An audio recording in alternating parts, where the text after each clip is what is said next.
नमस्कार दोस्तों, आपका स्वागत है आपके अपने YouTube चैनल आरसी न्यूज में। आज दिन गुरुवार तारीख 16 मई 2024। चलिए जानते हैं दिन भर के मुख्य समाचार। अमित शाह बोले केजरीवाल को बेल मिलना स्पेशल ट्रीटमेंट। मोदी जी 2029 तक पीएम बने रहेंगे, उसके बाद भी वे हमारा नेतृत्व करेंगे। जी हाँ दोस्तों, गृह मंत्री अमित शाह ने बुधवार को एक बार फिर कहा कि लोकसभा चुनाव में जीत के बाद प्रधानमंत्री नरेंद्र मोदी तीसरी बार देश का नेतृत्व करेंगे। वे 2029 तक प्रधानमंत्री बने रहेंगे, इसके बाद भी वे हमारा नेतृत्व करेंगे।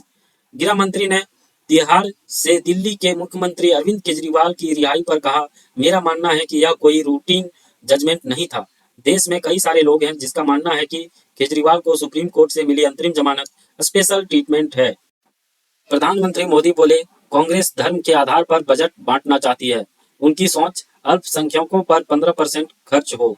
नकली शिवसेना एनसीपी का कांग्रेस में विलय पक्का। जी हाँ दोस्तों, प्रधानमंत्री नरेंद्र मोदी ने बुधवार को महाराष्ट्र के डिंडोरी में जनसभा की। उन्होंने कहा, आज मोदी गरीब को पक्के घर दे रहा है, बिजली कनेक्शन, हर घर जल, उज्जवल का गैस कनेक्शन दे रहा है। हमने कभी भी किसी धर्म का नहीं देखा। सबके लिए योजनाएं बनाई, सबको योजनाओं का लाभ दिया। उन्होंने कहा, कांग्रेस की सोच है कि देश की सरकारें जितना बजट बनाती है उसका 15% सिर्फ अल्पसंख्यकों पर खर्च हो, यानी धर्म के आधार पर बजट का भी बंटवारा हो। पहली बार सीएए से 14 शरणार्थी को भारतीय नागरिकता मिली। गृह मंत्री ने सर्टिफिकेट जारी किया। 11 मार्च को लागू हुआ था कानून। जी हाँ दोस्तों, नागरिकता संशोधन कानून सीएए के तहत पहली बार 14 लोगों को भारतीय की नागरिकता दी गई है। गृह मंत्री ने बुधवार 15 मई को ये जानकारी दी। मंत्रालय की ओर से कहा गया कि 14 लोगों को सीएए के सर्टिफिकेट जारी कर दिए गए हैं। बंगाल गवर्नर पर सेक्सुअल हरासमेंट का दूसरा केस।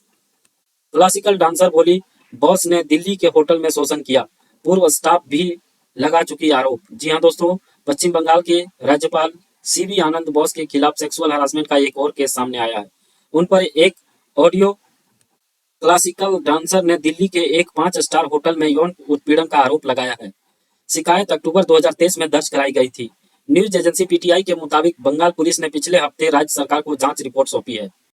लोकसभा चुनाव 2024। बंगाल में अमित शाह बोले, कांग्रेस को डरना है तो डरे, पीओके भारत का हिस्सा है और हम इसे लेकर रहेंगे। जी हाँ दोस्तों, पश्चिम बंगाल के हुगली में गृह मंत्री अमित शाह ने बुधवार को रैली की। इस दौरान उन्होंने कहा कि उन्होंने बंगाल में ममता बनर्जी कांग्रेस सिंडिकेट कहती है कि धारा 370 को मत हटाओ। मैंने सांसद में पूछा कि क्यों न हटाएं, तो उन्होंने कहा कि खून की नदियां बह जाएगी। अगला खबर मुंबई होर्डिंग हादसा से है दोस्तों। मलबे में 2 और शव मिले, अब तक 16 मौतें। आरोपी पर 23 क्रिमिनल केस, रेप चार्ज में गिरफ्तार हो चुका। जी हाँ दोस्तों, मुंबई के घाटकोपर में होर्डिंग गिरने वाली जगह पर बुधवार 15 मई को लगातार तीसरे दिन रेस्क्यू ऑपरेशन जारी है। इस बीच मंगलवार 14 मई की रात मलबे में नीचे 2 शव और मिले हैं। एनडीआरएफ ने बताया कि 2 शवों को अभी बाहर नहीं निकाला जा सकता है। इसी के साथ मरने वालों की आंकड़ा 16 हो गई है। राहुल गांधी ने ओडिशा में संविधान की कॉपी लहराई। बोले, भाजपा के नेता कहते हैं चुनाव जीते तो इसे फाड़कर फेंक देंगे। जी हाँ दोस्तों, कांग्रेस सांसद राहुल गांधी ने बुधवार को ओडिशा में बलांगीर में एक रैली में कहा, भाजपा के नेता कहते हैं अगर वे लोकसभा चुनाव जीते तो इस किताब संविधान को फाड़कर फेंक देंगे। मैं भाजपा के नेताओं से कहना चाहता हूं कि भाजपा या नरेंद्र मोदी तो दूर, दुनिया की कोई भी शक्ति संविधान को नहीं छू सकती है। झारखंड के मंत्री आलमगीर आलम गिरफ्तार। ईडी ने 7 घंटे की पूछताछ के बाद अरेस्ट किया। ईडी ऑफिस में गुजरेगी रात, कल कोर्ट में पेशी होगी। जी हाँ दोस्तों, झारखंड के ग्रामीण विकास मंत्री आलमगीर आलम को ईडी ने गिरफ्तार कर लिया है। गिरफ्तारी से पहले ईडी ने बुधवार को 7 घंटे की पूछताछ की। उसके पीएस के नौकर के घर पिछले दिनों 35 करोड़ रुपए कैश मिले थे। मामला टेंडर कमीशन घोटाले में मनी लॉन्ड्रिंग का है। राजस्थान में खदान हादसे में एक अधिकारी की मौत, 15 घंटे में बचाए गए 14 लोग। लिफ्ट की चेन टूटने से 1875 फीट नीचे फंसे थे। जी हाँ दोस्तों, राजस्थान में हिंदुस्तान कॉपर लिमिटेड को ही कोलिहाल खदान में फंसे 15 अफसरों में से 14 को बाहर निकाल लिया गया है। वहीं chief vigilance officer Upendra Pandey की मौत हो गई है। उनके पार्थिव शरीर को खेतड़ी कॉपर कॉरपोरेशन हॉस्पिटल में रखा गया है। हालांकि प्रशासन ने अभी इनकी आधिकारिक जानकारी नहीं दी है। 4 धाम यात्रा में अब तक 11 की मौत, भीड़ बढ़ने से व्यवस्थाएं चरमराई। प्रशासन की अपील, बिना रजिस्ट्रेशन यात्रा न करें श्रद्धालु। जी हाँ दोस्तों, अगर आप अभी उत्तराखंड में 4 धाम यात्रा करने का प्लान बना रहे हैं तो फिलहाल इसे कुछ दिन टाल दें, क्योंकि अधिक भीड़ हो जाने से व्यवस्थाएं चरमरा गई है। यह स्थिति इसलिए बनी क्योंकि बिना रजिस्ट्रेशन के यात्री पहुंच गए। बुधवार से प्रशासन ने सख्ती शुरू कर दी है। व्यवस्था सुधारने के लिए सचिव स्तर के अधिकारी पहुंचे हैं। अखिलेश यादव बोले यूपी में गठबंधन जीतेगी 79 सीटें। जी हाँ दोस्तों, लखनऊ में बुधवार को एनडीए गठबंधन की संयुक्त प्रेस कॉन्फ्रेंस हुई, जिसमें कांग्रेस अध्यक्ष मल्लिकार्जुन खड़गे और सपा अध्यक्ष अखिलेश यादव मौजूद रहे। खड़गे ने कहा, देश में विचारधारा की लड़ाई है। 4 चरणों के चुनाव में एनडीए गठबंधन मजबूत दिख रहा है। मोदी की सरकार इस बार नहीं बनेगी, एनडीए गठबंधन की सरकार बनने जा रही है। मनीष सिसोदिया की कस्टडी 15 दिन और बढ़ी। सीबीआई केस में आरोपों पर बहस नहीं हुई। अगली सुनवाई 30 मई को होगी। जी हाँ दोस्तों, शराब नीति केस में दिल्ली के पूर्व डिप्टी सीएम मनीष सिसोदिया की जुडिशियल कस्टडी 30 मई तक बढ़ा दी गई है।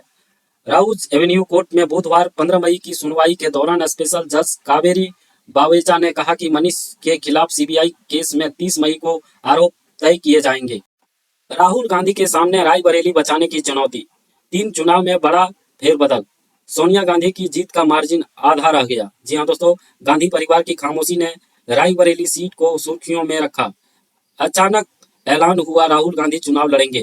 इसके साथ ही रायबरेली वीआईपी सीट में शुमार हो गई। राहुल के सपोर्ट में प्रियंका गांधी भी गांव-गांव जा रही है, छोटी-छोटी जनसभाएं कर रही है। राहुल भी इमोशनल कार्ड खेलते हुए नजर आ रहे हैं। वायुसेना का पोर्टेबल अस्पताल आगरा में सफल परीक्षण। विमान से एयर ड्रॉप किया गया। जी हाँ दोस्तों, वायुसेना ने भीष्म पोर्टेबल क्यूबस का परीक्षण किया। ये पोर्टेबल क्यूबस एक प्रकार के पोर्टेबल अस्पताल हैं, जिसकी मदद से आपातकालीन स्थिति में जरूरतों की मदद की के लिए जरूरी इलाज की सामग्री पहुंचाई जाएगी। वायुसेना ने आगरा में इस पोर्टेबल क्यूबस का सफल परीक्षण किया। अंबाला में पूर्व सीएम हुड्डा का बीजेपी पर हमला। बोले, लाठी गोली नहीं बल्कि एमएसपी की गारंटी पर लगेगी मोहर। लोकतांत्रिक देश चाहती है भाजपा।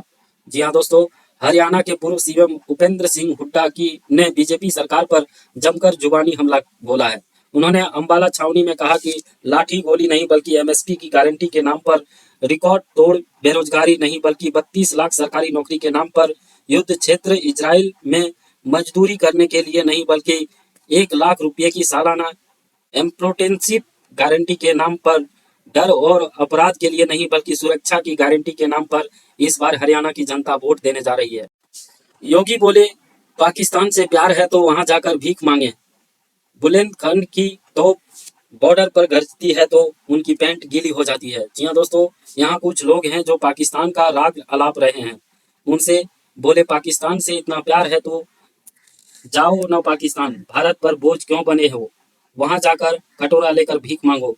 अगर उनके पास एटम बम है तो हमारा एटम बम फ्रिज में रखने के लिए नहीं है। Bihar election update. गृह मंत्री अमित शाह आज पहुंचेंगे पटना, बीजेपी नेताओं के साथ करेंगे बैठक। गुरुवार को मधुबनी में जनसभा। जी हाँ दोस्तों, केंद्रीय गृह मंत्री अमित शाह आज रात 9 बजे पटना पहुंचेंगे। होटल मौर्या में रात्रि विश्राम करेंगे। मिली जानकारी के मुताबिक बिहार में 5वें और 6ठे और 7वें चरण के चुनाव को लेकर गृह मंत्री बीजेपी नेताओं के साथ रणनीति तैयार करेंगे। इसके साथ ही बागी नेताओं से निपटने के लिए भी एक्शन प्लान तैयार करेंगे।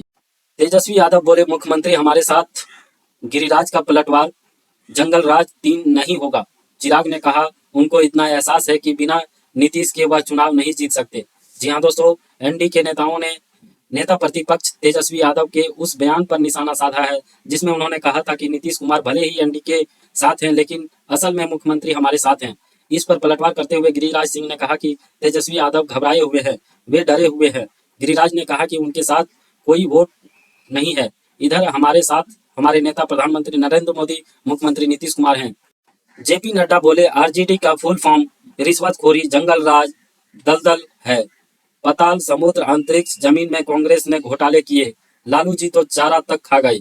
जी हाँ दोस्तों, मोतिहारी में बुधवार को बीजेपी के राष्ट्रीय अध्यक्ष जेपी नड्डा ने सभा को संबोधित किया। उन्होंने इस दौरान एनडीए गठबंधन पर जमकर निशाना साधा, साथ ही मोदी सरकार की उपलब्धियां गिनाई। प्रियंका गांधी ने कहा, बीजेपी अमेठी रायबरेली दोनों सीट हार रही है। मोदी अब 400 पार पर चुप है, बगैर गड़बड़ी नहीं जीत पाएंगे। जी हाँ दोस्तों, यहाँ राहुल गांधी को जिताएंगे तो आपको 2-2 लोग मिल जाएंगे। आमतौर पर एक सांसद होता है लेकिन आपको 2-2 सांसद मिलेंगे। 8 मई को कांग्रेस की राष्ट्रीय महासचिव प्रियंका गांधी ने रायबरेली में मंच से कहा, यह बात कही, इसके मायने निकाले जाने लगे कि अगर राहुल गांधी रायबरेली और वायनाड से जीते तो रायबरेली से प्रियंका उपचुनाव लड़ेगी। पाकिस्तान मूल के बिजनेसमैन बोले मोदी भारत के बेहतरीन लीडर।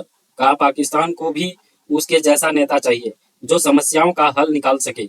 जी हाँ दोस्तों, पाकिस्तानी मूल के अमेरिकी बिजनेसमैन साजिद तरार ने प्रधानमंत्री नरेंद्र मोदी को एक ताकतवर नेता बताया है। बिजनेसमैन ने कहा कि मोदी न केवल भारत के लिए बल्कि पूरी दुनिया के लिए अच्छे नेता हैं। उन्होंने उम्मीद जताई है कि एक दिन पाकिस्तान को भी उसके जैसा नेता मिल सकेगा। दुबई में भारतीयों के पास 1.5 लाख करोड़ की प्रॉपर्टी। पाकिस्तान के नागरिक 91,000 करोड़ की संपत्ति के मालिक। जरदारी मुशर्रफ का भी नाम। जी हाँ दोस्तों, दुनिया के अमीरों में दुबई में प्रॉपर्टी खरीदने का क्रेज लगातार बढ़ रहा है। भारत के 29,700 लोगों के पास दुबई में 35,000 प्रॉपर्टी है, जिनकी कीमत 1.42 लाख करोड़ रुपए है। Centre for advance defence study को मिले डेटा के आधार पर 58 देशों के 74 मीडिया हाउस ने यह रिपोर्ट तैयार किया है। जयशंकर बोले पश्चिम देश हमें ज्ञान न दें, खुद चुनाव के नतीजे तय करने कोर्ट जाते हैं। भारत में खास लोगों को जितना चाहते हैं। जी हाँ दोस्तों, विदेश मंत्री एस जयशंकर ने एक बार फिर भारतीय चुनाव पर पश्चिम मीडिया के कवरेज की आलोचना की। जयशंकर ने कहा है कि जिन देशों को चुनाव परिणाम तय करने के लिए अदालत जाना पड़ता है, वे आज हमें चुनाव कराने पर ज्ञान दे रहे हैं। भारत बोला मालदीव में सीक्रेट ऑपरेशन का दावा गलत। कहा उनके रक्षा मंत्री का आरोप झूठ है, मिशन डिफेंस फोर्स के तहत ही चला। जी हाँ दोस्तों, भारत ने मंगलवार 14 मई को मालदीव के उस दावे को खारिज कर दिया जिसमें भारतीय सैन्य हेलीकॉप्टर के पायलटों पर आरोप लगाया था कि उन्होंने 2019 में मालदीव में एक सीक्रेट ऑपरेशन चलाया था। मालदीव में भारतीय उच्चायोग ने कहा कि भारतीय विमान कंपनियों ने हमेशा मालदीव के नियमों के मुताबिक काम किया है। अब 3 दिन में सेटल होगा EPF claim. Medical, education, marriage और हाउसिंग पर्पस के लिए मिलेगी सुविधा। पहले 15 से 20 दिन लग जाते थे। जी हाँ दोस्तों, कर्मचारी भविष्य निधि ईपीएफ के कुछ विड्रॉल क्लेम अब केवल 3 दिन में सेटल होंगे। ईपीएफओ ने मेडिकल, एजुकेशन, मैरिज और हाउसिंग पर्पस के लिए एडवांस क्लेम के लिए ऑटो मोड सेटलमेंट की शुरुआत की है। टीबीओ टेक के शेयर में 52% की तेजी रही। सेंसेक्स 117 अंक गिरकर 72,987 पर बंद। सिप्ला का शेयर 4% बढ़ा। जी हाँ दोस्तों, शेयर बाजार में कल यानी 15 मई को गिरावट देखने को मिली है। सेंसेक्स 117 अंक की गिरावट के साथ 72,987 के स्तर पर बंद हुआ। वहीं निफ्टी में 17 अंक की गिरावट रही, ये 22,200 के स्तर पर बंद हुआ। आज सोना चांदी के दाम में तेजी। सोना 72,725 रुपये पर पहुंचा। चांदी 84,206 रुपये प्रति किलोग्राम बिक रही है। जी हाँ दोस्तों, सोने की कीमतों में आज यानी 16 मई को बढ़त देखने को मिल रही है। Indian bulletin and jewellers association के अनुसार 10 ग्राम 24 कैरेट सोना 390 रुपये महंगा होकर 72,725 रुपये पर पहुंच गया है। वहीं चांदी की कीमत भी आज तेजी देखने को मिल रही है। 1 किलो चांदी 166 रुपये महंगा होकर 84,206 रुपये प्रति किलोग्राम में बिक रही है। ओपन एआई का नया एआई मॉडल GPT-4 वो लॉन्च। यह इंसानों के जैसे इमोशन के साथ जवाब देगा। पुराने दोस्तों की तरह आपकी सारी बातें याद रखेगा। जी हाँ दोस्तों, दुनिया में सबसे ज्यादा इस्तेमाल किए जा रहे artificial intelligence AI tool chat GPT अब इंसानों की तरह इमोशनल के साथ बात कर सकेगा। चैट जीपीटी का नया वर्जन GPT-4 वो रैपिड फायर मोड में नेचुरल आवाजों में बातचीत करने में सक्षम है। अभिषेक पोरेल ने एक हाथ से 6 लगाया। बैटिंग के दौरान पंत का बल्ला छूटा। जैक फ्रेजर के डायरेक्ट थ्रो से बिश्नोई रन आउट। जी हाँ दोस्तों, दिल्ली कैपिटल्स ने आईपीएल 2024 के 64वें मैच में लखनऊ सुपर जायंट्स को 19 रन से हराया। दिल्ली के अरुण जेटली स्टेडियम में रविवार को लखनऊ ने टॉस जीतकर गेंदबाजी चुनी। दिल्ली ने होम ग्राउंड पर 20 ओवर में 4 विकेट पर 208 रन बनाए। जवाब में लखनऊ 20 ओवर में 9 विकेट पर 189 रन ही बना सके। एक आईपीएल सीरीज में सबसे ज्यादा 6 लगे। डीसी इस सीजन में पावर प्ले में सबसे ज्यादा विकेट खोने वाली टीम। जी हाँ दोस्तों, दिल्ली कैपिटल्स ने आईपीएल 2024 के 64वें मैच में लखनऊ सुपर जायंट्स को 19 रन से हराया। दिल्ली के अरुण जेटली स्टेडियम में रविवार को लखनऊ ने टॉस जीतकर गेंदबाजी चुनी। दिल्ली ने होम ग्राउंड पर 20 ओवर में 4 विकेट पर 200 रन बनाए। जवाब में लखनऊ 20 ओवर में 9 विकेट पर 189 रन ही बना सकी। आईपीएल 2024 का गणित। दिल्ली लखनऊ लगभग बाहर। राजस्थान प्लेऑफ में पहुंचा। आज टॉप 2 में स्थिति मजबूत करने का मौका। आईपीएल 2024 के 64वें मैच खेले जा चुके हैं। सीजन के 64वें मैच में दिल्ली कैपिटल्स ने लखनऊ सुपर जायंट्स को 19 रन से हराया। दिल्ली अपने सभी लीग मैच खेलकर 14 अंक के साथ पॉइंट टेबल में 5वें नंबर पर आ गई है। इससे लखनऊ के 16 पॉइंट तक पहुंचने की संभावना खत्म हो गई है और राजस्थान 16 पॉइंट के साथ प्ले ऑफ के लिए क्वालिफाई हो गया। लखनऊ 12 अंक के साथ 7वें नंबर पर है जी।